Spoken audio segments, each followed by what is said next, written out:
Contribution की भी हद है, कितना हो सेक्रीफाइस वगैरह। तो जो पेरेंट्स ने फिर कॉल किया, मैं असल में फिर मजबूर हो गया। पेरेंट्स से कॉल आया, बच्चों से कॉल आया, पेरेंट्स कुछ कंप्लेंट बच्चों के बारे में, बच्चे कुछ कंप्लेंट पेरेंट्स के बारे में। फिर आखिरकार मुतासिर ही होना था। और मैंने लाख बार ये बात क्लास में भी बोली है, बच्चों से मैं बार बार यही बात कहता हूं कि रेस्पेक्ट योर पेरेंट्स। टीचर्स को रेस्पेक्ट करोगे, हमें इस चीज की परवाह है, यानी कि आप अगर टीचर्स की रेस्पेक्ट करोगे ठीक है, और नहीं करोगे इस चीज की कोई परवाह हमें नहीं है। हम इस चीज की परवाह ही नहीं करते हैं। हमारी खुशी बिल्कुल इस बात में नहीं है कि आप हमें रेस्पेक्ट करो या ना करो, खाली हमें इस चीज में खुशी मिलती है कि आप अपने पेरेंट्स के लिए कुछ अच्छा करो, बस इतना ही है। मैं बार बार क्लास में कहता हूं, पेरेंट्स आपके लिए बहुत कंट्रीब्यूट कर रहे हैं, बेहद इंतहा कंट्रीब्यूट कर रहे हैं बच्चों के लिए। इससे बड़ी कंट्रीब्यूशन पेरेंट्स की बच्चों के लिए क्या होगी जो पेरेंट्स उनके लिए कर रहे हैं कि एक मां अपने बच्चों को जन्म देती है। इससे बड़ी कंट्रीब्यूशन क्या हो सकती है? मैंने मेडिकल साइंस को पढ़ा और मैंने वहां पे ये बात बार बार देखी कि कंट्रीब्यूशन पेरेंट्स बहुत कर रहे हैं। तो बच्चे को ये समझना चाहिए कि मेरी मां ने मुझे जन्म दिया, मैं कैसे उसको वापस कुछ उल्टा बोलूं, मैं कैसे उनको सताऊं। और मेडिकल साइंस इस बात की गवाही भी देता है कि जब एक मां अपने बच्चे को जन्म दे रही होती है तो उस वक्त एक मां में 57 डेल यूनिट्स की पेन होती है। हालांकि बुक्स में यह भी लिखा है कि जब एक इंसान में 45 डेल यूनिट्स की पेन उठेगी तो वो सुसाइड करेगा। फिर मां कैसे 57 डेल यूनिट्स की पेन को बर्दाश्त करती है? खाली एक चीज के लिए कि मैं अपने बच्चे का फ्यूचर देखना चाहती हूं, मैं अपने बच्चे को देखना चाहती हूं। आपके लिए वो कर रहे हैं। हालांकि अगर हम 20 हड्डियों को तोड़ेंगे उस वक्त जो पेन उठेगी वो पेन बराबर होती है जब एक मां अपने बच्चे को जन्म दे रही होती है। इतनी पेन जरा करके दिखाओ।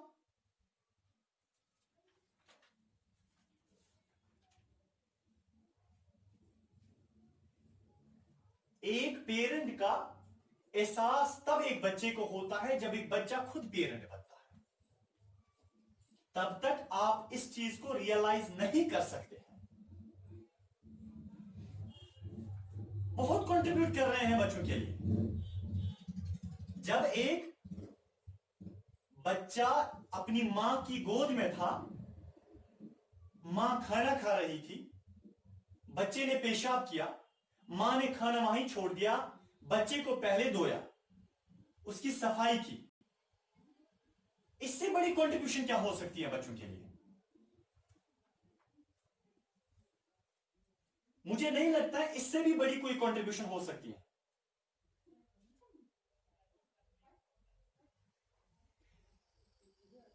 मैं शायद टीचिंग फील्ड को कभी चूज नहीं करता, मगर एक बूढ़ी औरत की दर्द भरी कहानी ने मुझे मजबूर कर दिया। बिलीव मी, एक बूढ़ी औरत की वजह से मैं मजबूर हो गया कि मैं टीचिंग फील्ड में जाऊं। Otherwise I belong to medical department, मैं किसी और डिपार्टमेंट से। मगर एक बूढ़ी औरत की वजह से मैं मुतासिर हो गया कि मैं इस फील्ड में आ जाऊं, मैं बच्चों को पढ़ाऊं। एक बारी मैं गाड़ी में चल रहा था, at that time I was in class 11th और 12th। तो मैंने एक बूढ़ी मां से पूछा, आप बैठिए सीट पे और मैं ही खड़ा रहता हूं। फाइनली वो बैठ गई और फिर उसने मुझसे पूछा कहां जा रहे हैं। मैंने बोला कोचिंग्स के लिए जा रहा हूं। और वहां से वो बुढ़िया कह रही है, बेटे मेरा बेटा भी वहां कहीं पढ़ता है। तो फाइनली मैंने उनसे पूछा आप क्यों वहां जा रहे हैं उनको मिलने के लिए?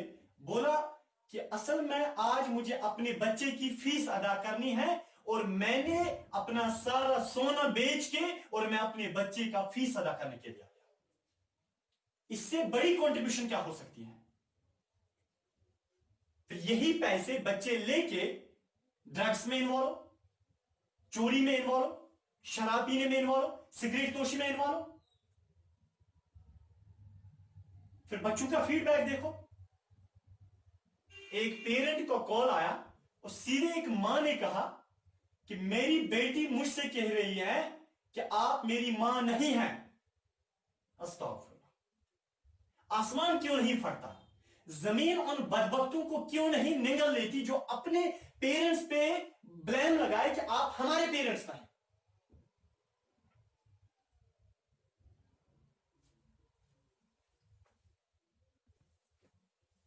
जैसे उस बुढ़िया ने अपना सोना बेच के अपने बच्चे की फीस अदा की। बेटे बिलीव मी, मैं ये बात बड़ी दावे से कहता हूं कि मेरी डील पेरेंट्स से होती है। बीइंग ए टीचर बहुत ज्यादा डील होती है और पेरेंट्स अपनी जो दर्द भरी कहानियां सुनाते हैं, मैं उन कहानियों का एक गवाह हूं। आपके पेरेंट्स भी आपके लिए यही कर रहे हैं। क्या आपको कभी खाने में कोई तकलीफ आई, कोई दिक्कत आई, कोई परेशानी आई? आपके पहनने में कोई परेशानी आई? आपकी स्कूल फीस में कभी परेशानी आई?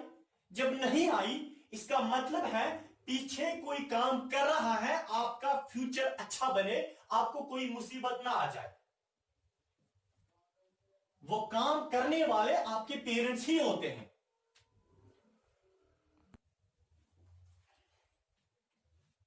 एक और मुसीबत यहां पे खड़ा हो गई है कि 10th के बाद, 12th के बाद तो बच्चे पढ़ाई ही छोड़ देते हैं। अरे क्यों? कहते हैं कंपटीशन बहुत बढ़िया है। अरे आप क्यों कंपटीशन से डर रहे हैं? क्या आपको इस चीज का डर है कि कंपटीशन में 16 लाख, 20 लाख, 30 लाख बच्चे होते हैं और सीट्स बहुत कम होती है? क्या आपको इसी चीज का डर है? अरे जो वहां एंट्रेंस में, किसी भी एंट्रेंस में, आईएएस हो, केएएस हो, नीट हो, जेई हो, AIEEE हो, कोई भी एंट्रेंस हो, उसमें जो क्वालिफाई करते हैं, क्या उनके पास दो दिमाग होते हैं?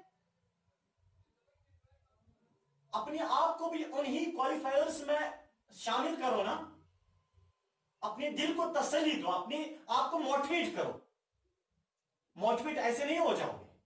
दुनिया में बस दो चीजों को मोटिवेट करना बहुत मुश्किल होता है। एक, अपने अल्लाह को बहुत मुश्किल होता है मोटिवेट करना, क्योंकि वो सारा जानता है आपके अंदर क्या है, आप कैसे अल्लाह को मोटिवेट कर सकते हैं। और अपने आप को मोटिवेट करना बहुत मुश्किल होता है कि नहीं जी मैं अच्छा हूं, पर आप अब खुद जानते हैं आप क्या है अंदर से। अपने आप को मोटिवेट करना है।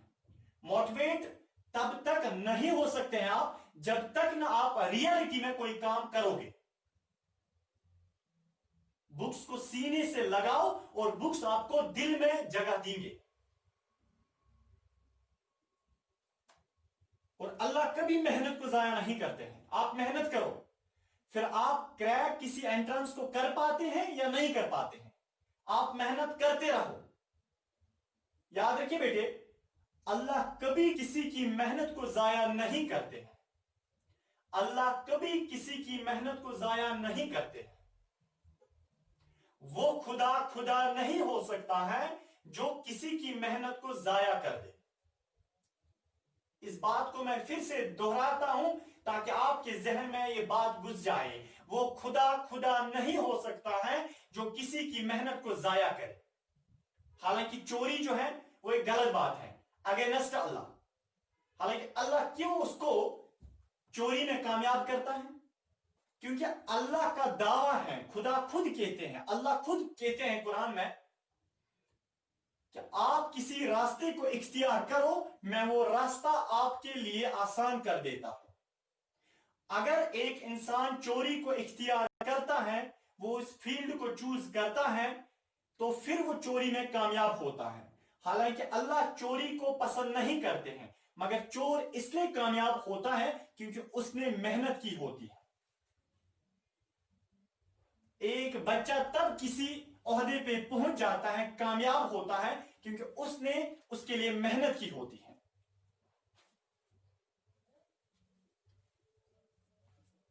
मेहनत को कभी छोड़ना नहीं है। ये कभी भी आपको दरकार आ सकती है। किसी भी स्टेज, यानी कि स्टेज ऑफ लाइफ में आपको काम आएगी ये मेहनत। आप आपको उस वक्त वहमो गुमान भी नहीं होगा। और ये मेहनत जो आप इस वक्त किसी एंट्रेंस के लिए, किसी कॉम्पिटिटिव एग्जाम के लिए कर रहे हैं, ये जरूर अगर आप आज एंट्रेंस को क्वालिफाई नहीं कर पाते हैं, ये मेहनत आपको उस वक्त जिंदगी के मोड़ पे काम आएगी, उस वक्त आपको वहमो गुमान भी नहीं होगा। ठीक है, आपको मैथमेटिक्स नहीं आता, लीव दैट, छोड़ दे उसे। जितना आता है उसी पे फोकस करो। 30% आता है, 40% आता है, वही 40% करो। साइंस 80% आता है, बस वही 80 करो, 20 को छोड़ दे, मत करो वो। एसएसटी नहीं आता है, बायोलॉजी नहीं आती है, केमिस्ट्री नहीं आती है, फिजिक्स नहीं आता है, थोड़ा आता है, जितना आता है ना उसी पे फोकस करो, अच्छे से करो और इसको दिल से लगाना है। जब तक ना आप किसी चीज को मोहब्बत करोगे तब तक आपको वो जहन में नहीं आएगी। जरूर आपको किसी चीज से मोहब्बत करनी है, फिर वो चीज आपसे मोहब्बत करेगी। फिल्म देखने में क्यों मजा आता है? क्योंकि असल में आपके दिल से उसके लिए मोहब्बत होती है, इसलिए आपको मजा आता है। अगर आपको 10 घंटों की भी पिक्चर होगी, आप देखते चले जाओगे। क्यों? क्योंकि आप असल में दिल से उस चीज को मोहब्बत करते हैं। पढ़ाई के साथ आप मोहब्बत नहीं रखते, वो भी आपको वहां से घूर से देखती हैं वो। बेटे लास्ट पे मैं ये बात कहना चाहता हूं कि आपका जो स्कूल बैग है उसमें आपके पेरेंट्स की ड्रीम्स है। Believe me, the dreams of your parents lies inside your school bag. आपके स्कूल बैग में वो ड्रीम्स होती हैं। बैग को खोलोगे, आपकी पेरेंट्स की ड्रीम्स ब्लॉसम हो जाएगी। उनको मत मारो, ड्रीम्स को मत खत्म कर दो। एक वक्त वो आएगा, one day we all have to go from here, no one will be left here. हर एक को मौत का मजा चखना ही है। एक वक्त ये भी होगा कि जब आपके पेरेंट्स नहीं यहां होंगे इस दुनिया में, उस वक्त आप चाहोगे हम अपने पेरेंट्स का कहना मानेंगे, बट आपके पेरेंट्स यहां नहीं होंगे।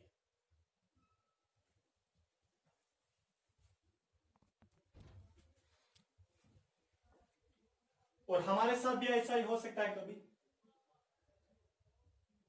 मेरा एक दोस्त था, उस दोस्त ने मुझे बोला कि उसका एक दोस्त था, यानी कि मेरे फ्रेंड के, उसका एक फ्रेंड था, तो वो अपनी मां को बहुत सताता था, मां का कहना नहीं मानता था, मां जो कहती थी, बच्चा नहीं, बेटा नहीं मानता था। फाइनली एक दिन ऐसा आया, शाम के वक्त, ये मेरे दोस्त का कहना है, उसने अपने दोस्त के बारे में कहा, बोला कि जब शाम के वक्त उसकी मां ने अपने बेटे को बोला कि मुझे पानी का एक गिलास चाहिए, हालांकि घर में खाली वही दो थे, वो ऑर्फन बेटा था। जब मां ने शाम के वक्त बोला मुझे पानी का एक गिलास चाहिए, उस वक्त बेटे ने इनकार किया, उसने जैसे सुना ही नहीं। तो फाइनली ये हुआ, जब बेटा सुबह नींद से उठता है, उसकी मां भी इस दुनिया से चल बसी थी। क्या आप भी इसी चीज का इंतजार कर रहे हैं कि आपके पेरेंट्स इस दुनिया से चल बसेंगे और आप देखते रहोगे? इसीलिए अभी मौका है, ये मौका दोबारा आने वाला नहीं है। जो पेरेंट्स कह रहे हैं मान लो उस चीज को, जो बता रहे हैं आपके लिए वो गलत नहीं सोचेंगे, उस चीज को दिल में बसाओ। हार्डवर्क का कोई अल्टरनेटिव नहीं होता है, बिलीव मी, कोई भी अल्टरनेटिव नहीं है।